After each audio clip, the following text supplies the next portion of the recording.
नमस्कार, जय हिंद दोस्तों। How are you all. जैसा कि आप जानते हैं, अभी एक दो दिन से मेरी वीडियो नहीं आ रही, 4-5 दिन हो गए because of the program of Makar Sankranti and some important work of Acharya. So आज हम आपके सामने फिर दोबारा से हाजिर हैं। अब तक हम आपको मेंस, उत्तर प्रदेश मेंस की जो प्रीलिम्स का मेंस का जो सिलेबस है वो first, second, third, fourth, fifth, sixth सामान्य हिंदी और निबंध के बारे में हम बता चुके हैं। 2023 के पेपर हम डिस्कस कर चुके हैं। अब हम 2022 के पेपरों पर चल रहे हैं, तो उसी क्रम में आज हम आपको एक प्रश्न की व्याख्या करेंगे, उसे देखेंगे कि कैसे हम उसको लिख सकते हैं। और मुझे ये पूरा भरोसा है कि जितने भी जिन लोगों के 75 और 75 प्लस नंबर हैं वो अपनी तैयारी में लगे हुए होंगे बहुत अच्छे से। तो देखते हैं, साथ ही साथ आपको प्रैक्टिस करते रहना है। अगर आप किसी कोचिंग सेंटर से संबद्ध हैं तो आप उनसे लगातार अपने प्रश्न पत्र चेक कराइए। अगर आप किसी भी कोचिंग सेंटर से संबंधित नहीं हैं तो आप कृपया करके ऐसी कुछ सेंटर्स हैं जिनसे एनरोल करके वो चेक कर देते हैं, जैसे IS बाबा है, UPPCS के क्षेत्र में दृष्टि है, अगर आप देख लीजिए, या फिर आप अपने साथियों से चेक करा सकते हैं। कुल मिला के बात ये है, देखिए बहुत बड़ी कोई चीज़ नहीं है मेंस आंसर राइटिंग की। कॉन्सेप्ट आपका क्लियर होना चाहिए, जो पूछा गया है वो आपको लिखना चाहिए। ऐसा नहीं कि पूछा कुछ गया है और आप लिख कुछ रहे हैं, तो फिर वहाँ पे मामला गड़बड़ हो जाता है और आपको कम नंबर मिलने के चांसेस रहते हैं। टॉपर्स जो होते हैं उनकी कॉपी आप चेक कीजिए।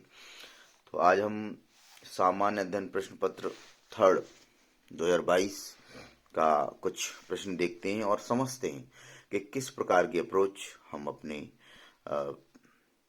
तैयारी में ला सकते हैं, जिससे कि हम मेंस क्लियर करें।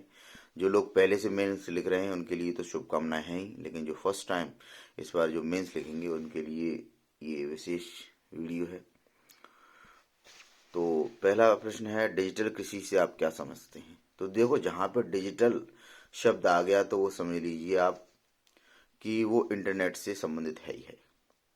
तो डिजिटल कृषि से आप क्या समझते हैं, इससे प्राप्त होने वाले लाभों पर टिप्पणी कीजिए।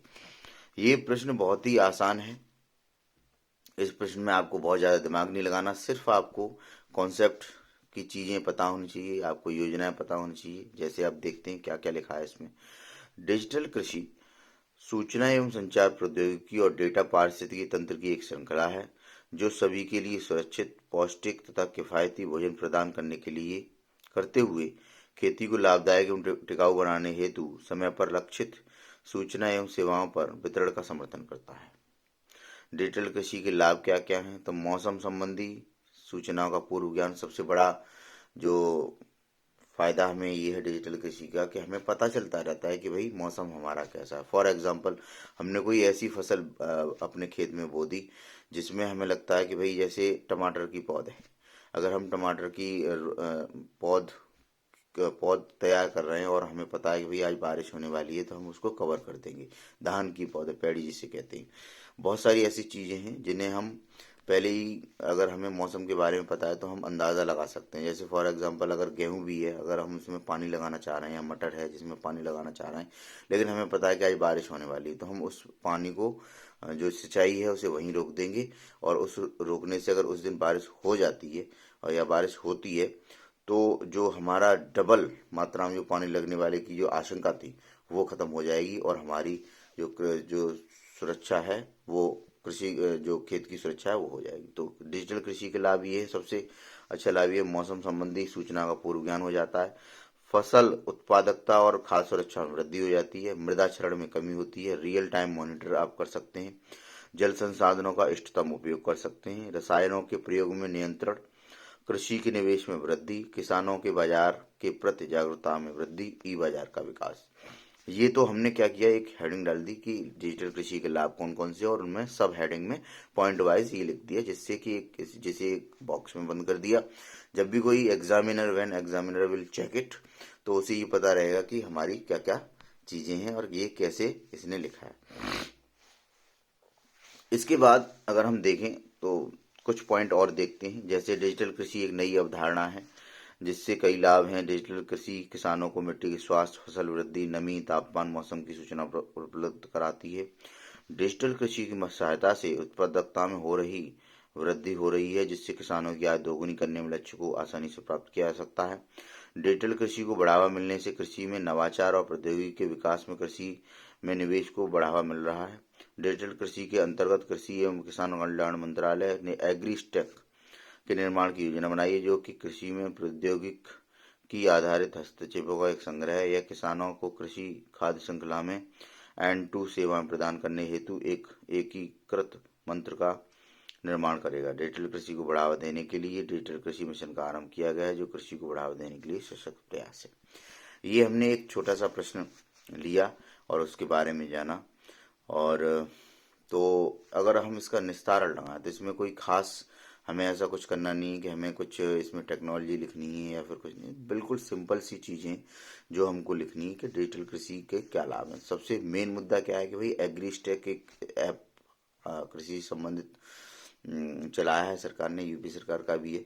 और इसके अलावा आप और भी जो टेक्नोलॉजी है वो लिख सकते हैं, पॉइंट वाइज लिख सकते हैं, हेडिंग वाइज लिख सकते हैं। तो ये डिपेंड करता है आप कैसे लिख रहे हैं आंसर। और अगर आपका आंसर अच्छा होगा, देखिए आंसर अच्छा कैसे लिखा जाएगा या आंसर अच्छा है या नहीं, तो उसका निर्धारण आपका जो बैचमेट है, क्लासमेट है, जो आप जहाँ तैयारी कर रहे हैं, आपके टीचर्स हैं, उन्हें आप अपना पढ़ाइए। अगर वो कहें कि क्या बहुत अच्छा लिखा है, तो आप समझ जाइए आपको कहीं जाने की आवश्यकता नहीं है। बाकी मैंने आपको प्लेटफॉर्म बता ही दिए कि कुछ ऐसे प्लेटफॉर्म हैं जो खुद चेक करते हैं नोटबुक, IAS बाबा जैसे। अब वो करते हैं नहीं करते, आई डोंट नो, एक बार आप चेक कर लीजिए वेबसाइट पर। और जो पुराने लोग हैं जिन्होंने दे रखा है मेंस CPPCS के टॉपर्स, उनकी कॉपी आप एक बार देख लीजिए तो आपको एक आइडिया हो जाएगा। बाकी यूट्यूब और इंटरनेट पर ये मेंस के बारे में बहुत सारी जानकारियां हैं। पहले मैं सोचता था कि प्रीलिम्स और मेंस की तैयारी अलग करनी चाहिए, पहले प्रीलिम्स क्लियर कर लेते हैं, फिर मेंस करेंगे, फिर इंटरव्यू करेंगे। लेकिन मैं आप लोगों को दोस्तों बता दूं कि मेंस और प्रीलिम्स की तैयारी कॉम्बिनेशन के साथ होती है। और यहाँ की यद्यपि कि ये जो इंटरव्यू है इसकी भी तैयारी आपको साथ ही साथ करनी है। पर्सनैलिटी में आपको देखना चाहिए कि हाँ भाई हम PCS बनने वाले हैं, या फिर हम SDM बनने वाले हैं, DSP बनने वाले हैं, BSA बनने वाले हैं, या फिर ABSA बनने वाले हैं। ये सारी चीज़ें आपकी पर्सनैलिटी में दिखनी चाहिए। तो ये आप लगातार प्रैक्टिस करते रहिए। कम से कम 8-10 प्रश्न आप रोजाना लिखिए, उनके बारे में पढ़िए। और पुराने पेपर जो प्रीवियस ईयर पेपर हैं, जैसे कि मैंने आपको एक प्रश्न कराया, उसी तरीके से आप रोजाना प्रश्न करते रहिए, चेक करते रहिए, लगातार लगे रहिए। और पैटर्न आपको पूरा पता होना चाहिए। पॉइंट 100-125 पॉइंट हैं, उनके बारे में आपको पूरी जानकारी रहनी चाहिए मेंस में। और मैं मानता हूं कि अगर आप ऐसे तैयारी करेंगे तो बहुत अच्छे से आपकी तैयारी हो जाएगी और पहली बार में ही आप मेंस क्लियर कर लेंगे। धन्यवाद। जय हिंद। नमस्कार।